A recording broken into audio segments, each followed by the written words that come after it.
अऊज़ु बिल्लाहि मिनश शैतानिर रजीम बिस्मिल्लाहिर रहमानिर रहीम। अल्लाहुम्मा सल्लि अला मुहम्मदिन नबीजिल उम्मीजिल करीम व अला आलिहि व सहबिहि व बारिक वसल्लिम। मोहतरम ख़वातीन व हज़रात, अस्सलामु अलैकुम। कभी आपने सोचा कि इस्तिग़फ़ार और तौबा में क्या फ़र्क है? यकीनन इस्तिग़फ़ार पहला दर्जा है और तौबा अगला दर्जा है। क्या इस्तिग़फ़ार महज़ ज़बान से कहना काफ़ी है, अस्तग़फ़िरुल्लाह अस्तग़फ़िरुल्लाह अस्तग़फ़िरुल्लाह, इस्तग़फ़ार इस्तग़फ़ार इस्तग़फ़ार, या फिर हमें सही मायनों में अपने आप को कटहरे में खड़ा करना होगा, अपनी किताब को पढ़ना होगा और सोचना होगा कि कहाँ मुझसे क्या गलती हो गई, और उसके लिए ना सिर्फ़ हम नादिम हों, शर्मसार हों, बल्कि अल्लाह के हुज़ूर गिड़गिड़ाएं भी, माफ़ी मांगें। आप जानते हैं जो गुनाह करने वाले हैं वो ज़ालिम होते हैं, और जो गुनाहों की माफ़ी नहीं मांगते वो भी ज़ालिम होते हैं। और जब तक हमें हमारे गुनाहों की माफ़ी मिल नहीं जाती, हम ज़ालिमीन में से ही रहते हैं। कभी आपने गौर किया, क्या इस्तिग़फ़ार करना काफ़ी है या हमें तौबा भी करनी होगी? कभी सोचा आपने? हम कुरान पाक में बहुत सी दुआएं पढ़ते हैं। सबसे पहले हज़रत आदम अलैहिस्सलाम का वाक़या जब पढ़ते हैं, रब्बना ज़लमना अनफुसना व इल्लम तग़फ़िर लना व तरहमना लनकूनन्ना मिनल ख़ासिरीन। ऐ अल्लाह, ऐ रब, हमने जुल्म किया अपने नफूस पे, अपनी जानों पे। व इल्लम तग़फ़िर लना व तरहमना, और अगर तूने हमें माफ़ ना किया, हमारी मग़फ़िरत ना की, हमारी बख्शिश ना की, और हम पे रहम ना किया, लनकुनन्ना मिनल ख़ासिरीन, तो हम ख़सारा पाने वालों में से हो जाएं, ख़ासिरीन में से हो जाएंगे। यहाँ बहुत क्लियरली पता चल जाता है कि जब हमसे कोई गुनाह सरज़द हो जाता है तो हम ज़ालिमीन में से हो जाते हैं। जो भी भूल चूक जाने अनजाने में हो जाती है तो वहाँ हम ज़ालिमीन की कैटेगरी में फ़ॉल करने लगते हैं, और अगर हमें अल्लाह माफ़ ना करे तो हम ख़सारा पाने वालों में से हो जाते हैं। अगर अल्लाह फिर हम पे रहम ना करे, अगर हम अल्लाह से माफ़ी ना मांगें, जैसे हज़रत आदम अलैहिस्सलाम यहाँ अब अल्लाह से मग़फ़िरत भी मांग रहे हैं और रहम भी उसका तलब कर रहे हैं। हज़रत यूनुस अलैहिस्सलाम की दुआ भी आपको याद होगी। हमारे लिए ये सारे किस्से हैं, हमारे लिए लेसन्स हैं इसमें। ला इलाहा इल्ला अंता सुब्हानका इन्नी कुन्तु मिनज़ ज़ालिमीन। ऐ अल्लाह, तेरे सिवा कोई माबूद नहीं, अंता सुब्हानका, बेशक तू पाक है, इन्नी कुन्तु मिनज़ ज़ालिमीन, और बेशक मैं जुल्म करने वालों में से हूँ। तो क्या पता चल रहा है कि जब हमसे कोई गलती सरज़द हो गई, कोई गुनाह सरज़द हो गया जाने अनजाने में भी, तो हम ज़ालिमीन में से हो गए हैं। अब इसके अंदर चूँकि ये दुआ भी छुपी हुई है कि हम जब अल्लाह को इस तरह से पुकार रहे हैं, उसकी अज़मत पाकीज़गी बयान कर रहे हैं और साथ अपनी आजिज़ी का एतराफ़ कर रहे हैं, तो एक तरह से हम अल्लाह से कह रहे हैं, अल्लाह माफ़ कर दे कि बेशक मैं ज़ालिमीन में से हूँ, मुझे माफ़ कर दे, मुझसे गलती हो गई, मुझ पे रहम फरमा। हज़रत मूसा अलैहिस्सलाम की दुआ भी देखिए, उसमें भी यही पता चलता है कि जब इंसान से कोई भूल सरज़द हो जाती है तो वो ज़ालिमीन में से हो जाता है। आपको याद होगा वो किस्सा कि जहाँ हज़रत मूसा अलैहिस्सलाम ने उस किब्ती को मुक्का मारा था जो बनी इसराइल के एक बंदे से लड़ रहा था। अब हज़रत मूसा अलैहिस्सलाम का तो कुछ ऐसा इरादा नहीं था उसको कत्ल करने का, लेकिन इसमें कोई अल्लाह की मशीयत थी कि उस शख्स की डेथ हो जाती है, और उसके बाद जब वो दोबारा बनी इसराइल के उसी शख्स को देखते हैं कि वो फिर से किसी और के साथ, किब्ती के साथ लड़ाई कर रहा है, तो उन्हें अंदाज़ा हो जाता है कि ये शख्स असल में फ़साद फैलाने वाला है।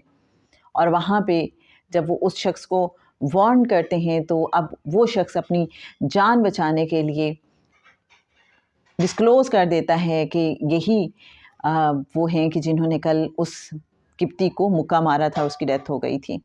हज़रत मूसा अलैहिस्सलाम का कोई इरादा नहीं था उसे कत्ल करने का। उनकी नीयत तो एक फसाद को, एक लड़ाई झगड़े को ख़त्म करने की थी और उस शख्स को वार्न करने की थी, लेकिन चूँकि ये हो गया, लेकिन इसके बावजूद वो अल्लाह के हुज़ूर तौबा कर रहे हैं, माफ़ी मांग रहे हैं। और किस अंदाज में, ए मेरे रब, मैंने अपने नफ्स पर जुल्म किया, मुझे माफ़ फरमा दीजिए। अल्लाह ने माफ़ कर दिया, बेशक वो गफूर रहीम है। जब मैं कभी सोचती हूँ कि जहाँ भी माफ़ी की बात हुई है, साथ अल्लाह के गफूर रहीम होने की बात हुई, बंदे को बड़ा हौसला होता है कि अगर अल्लाह गफूर रहीम है तो इट मीन्स कि गुनाहगारों के लिए है ना, गुनाहगारों ही को तो ज़रूरत है उसके गफूर रहीम होने की, कि वो माफ़ कर दे, हम उससे मग़फ़िरत तलब करें और वो चूँकि गफूर है, अपने गफूर होने की हैसियत में वो हमें माफ़ कर दे, हमारी बख्शिश कर दे और हम पे रहम करे। आप देखिए कुरान पाक में बार बार गफूर रहीम, गफूर रहीम, गफूर रहीम के अल्फाज इस्तेमाल हुए हैं।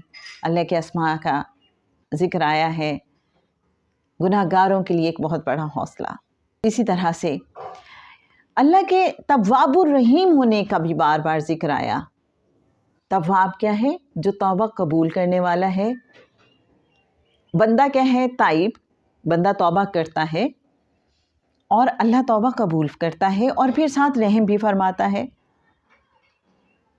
इससे ये समझ आती है कि जो इस्तिग़फ़ार और तौबा के अल्फाज अलग-अलग इस्तेमाल हुए, कि जब हमसे कोई भी गलती सरज़द हो जाए तो हमने ना सिर्फ़ अल्लाह से इस्तिग़फ़ार करना है, अपनी उस गलती पे नादिम और शर्मसार होना है, गिड़गिड़ाना है, इल्तिजा करनी है सच्चे दिल से, अपनी उस गलती को महसूस करना है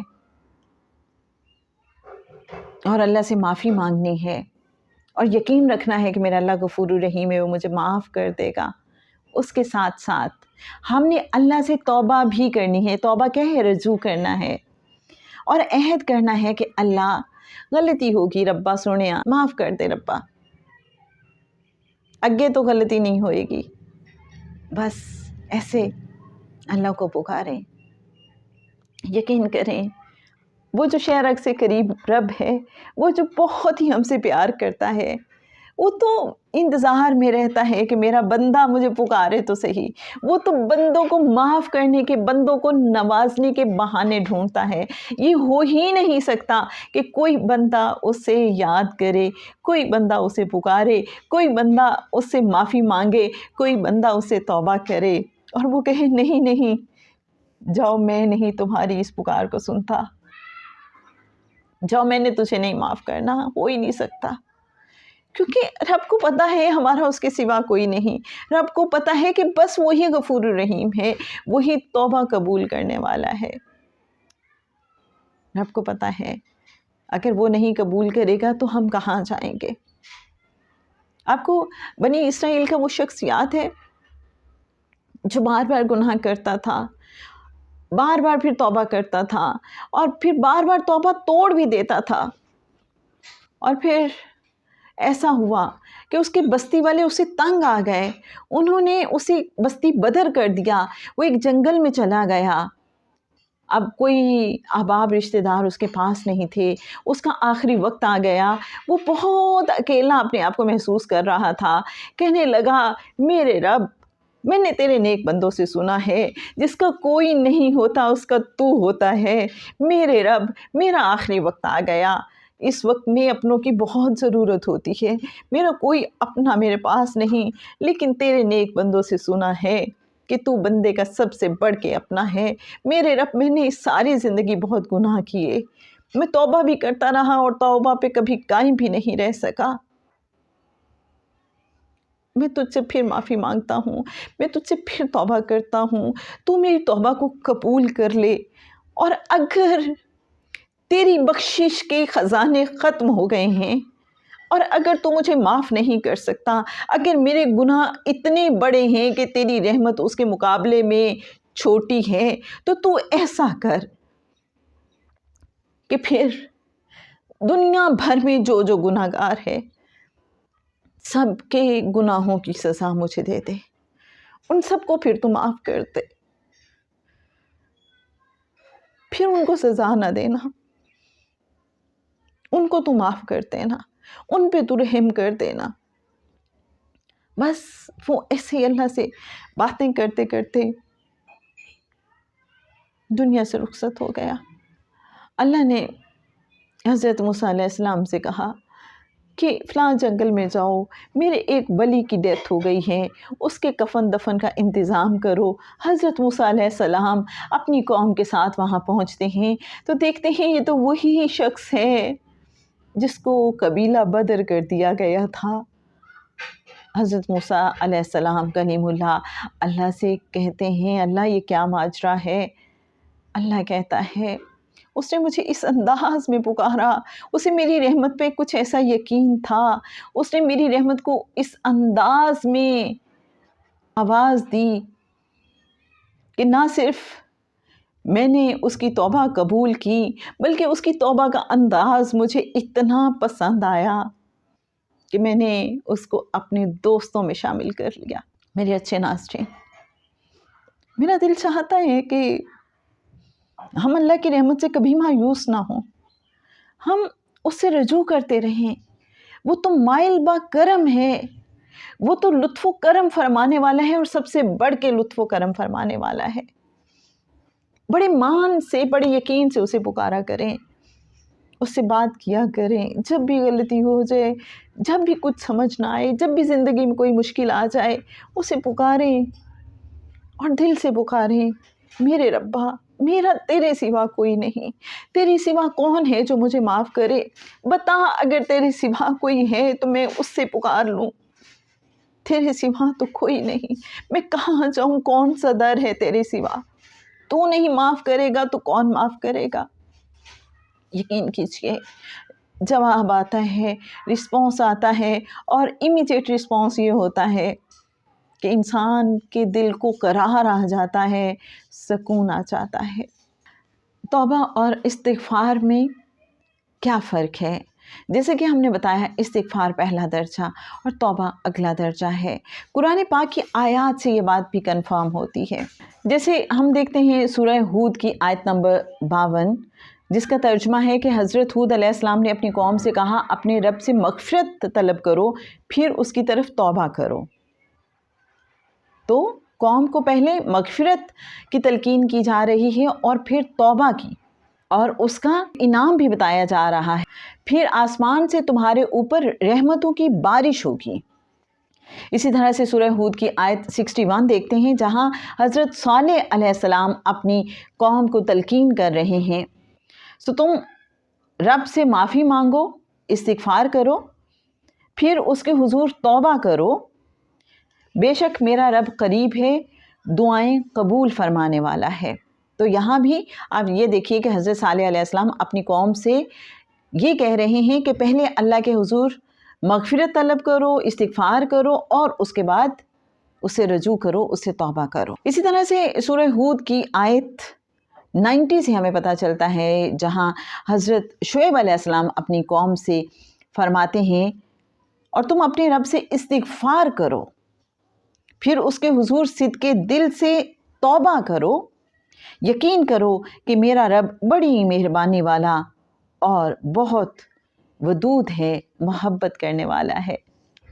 تو بس میرا دل چاہتا ہے کہ ہم استغفار اور توبہ کے اس فرق کو سمجھیں بھی، اس پہ عمل بھی کریں، اور یقین رکھیں کہ رب بڑا غفور الرحیم ہے، رب تواب الرحیم بھی ہے، اور رب ودود بھی ہے، بڑی مہربانی کرنے والا، بڑا ہم سے محبت کرنے والا۔ جناب دل چاہتے ہیں آپ سے پوچھا جائے کہ جب آپ اللہ کے حضور گڑ گڑاتے ہیں، اللہ سے بات کرتے ہیں، اللہ سے مناجات کرتے ہیں، اللہ کے حضور گریہ وزاری کرتے ہیں، تو آپ کو کیسے اندازہ ہوتا ہے کہ آپ کی دعا قبول ہو گئی ہے، آپ کا یہ رونا اللہ کے حضور قبول ہو گیا ہے؟ ہمارے مرشد فرمایا کرتے ہیں کہ جب آپ اللہ کے حضور دعا کریں اور آپ کے دل کو سکون آ جائے تو سمجھ لیجئے کہ دعا قبول ہو گئی ہے۔ اسی طرح سے معافی کے بارے میں بھی انسان کو ایک قرار مل جاتا ہے، ایک عجیب سا سکون مل جاتا ہے۔ آپ کا اس حوالے سے کیا ایکسپیرینس ہے ضرور شیئر کیجیے گا۔